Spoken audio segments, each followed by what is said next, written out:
Hi guys, welcome back to the channel. Coach Tyler here with Coach Mike, looking to help you guys get better. I see a lot of people make this mistake when they're trying to sequence better in their swing. Stay tuned, looking forward to sharing this with you. Okay guys, looking to sequence your swing better. A couple common mistakes I see when players are trying to get the sequence better in the downswing. So Mike, I'm gonna get you to go to the top of backswing. So a lot of the times when I see players trying to get usually when they're trying to sequence better is because their hands are moving too much this way in the downswing, okay? So what I have a tendency of seeing is they're actually, when they're trying to delay their hands, they're letting their arms sort of collapse into their body, which keeps the club behind, but start to come down from there. So now you can see how this trail arm is positioned, and it's gonna be hard for him to get rid of all of this trail arm flexion pre-impact, right? Like how it would be pretty hard. Yeah. You would have to just throw the arms out at that point to get into a good impact position, okay? Yeah. So when we're looking at the top of backswing, I'll give you, so that's sort of fault number one is in the effort to get the club to stay behind, they sort of pull their arms into the body, okay? So go to the top again. So now we're going into fault number two.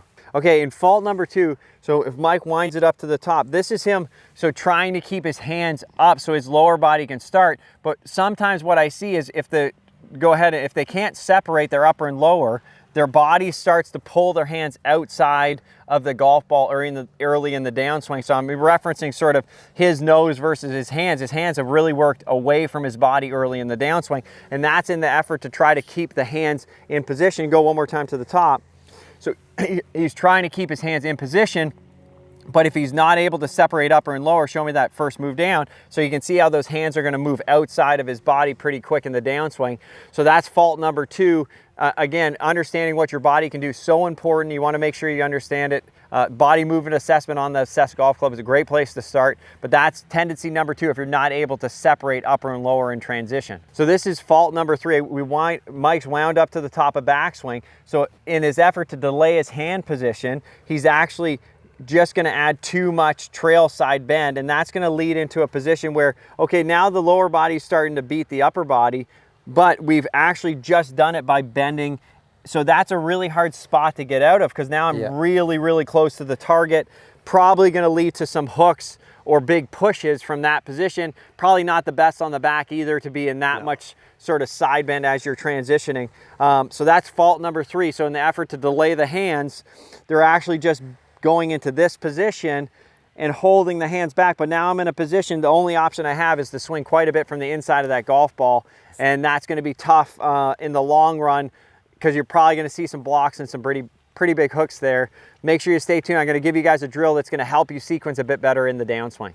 Okay, so this drill I'd like for lots of players. You can use an alignment stick. I got the Stack. It's a great tool I like to use it for patterning and sequencing. Okay, so obviously we're talking about sequence today. So going into this drill, so in this drill, what we're gonna highlight, so Mike's gonna go to the top of backswing. So obviously we gotta make sure we're at the good top of backswing, which I cover in some other videos. But so from here to sequence, so now we're gonna lift the lead foot and put it back down, okay? So that's the lower body cue that I've able to move into my lead side, okay? So that's sort of step one in this. So we're creating that first sequence of the lower body's beating the upper body, okay? That's the lower body. And then from there, we're gonna try to add some speed into this stack system.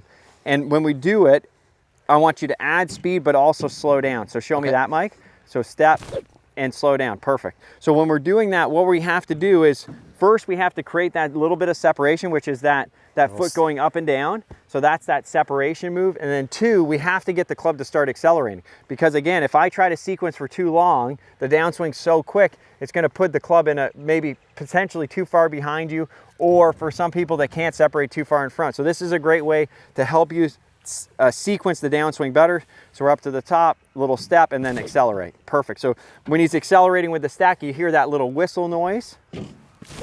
Perfect. So you can see he's producing a lot of energy. He's got some good connection with the ground. Any senses there, Mike? Like a little bit of work? Yeah, a little bit of work. I can feel that foot really stomp, and then trying my best to stop it really forces us to push up out of the ground. It's good work. Yeah, one more. So this is Mike going through that drill. producing a lot of force. You can hear the stick make that little whistle. I think that's a great sequencing drill. And one, it's gonna put you in a position where we can still add energy into the swing. If I'm trying to delay things too long, it might not be the right focus for you. Use this one to help you get better. Thanks so much for watching, guys. Have a great day.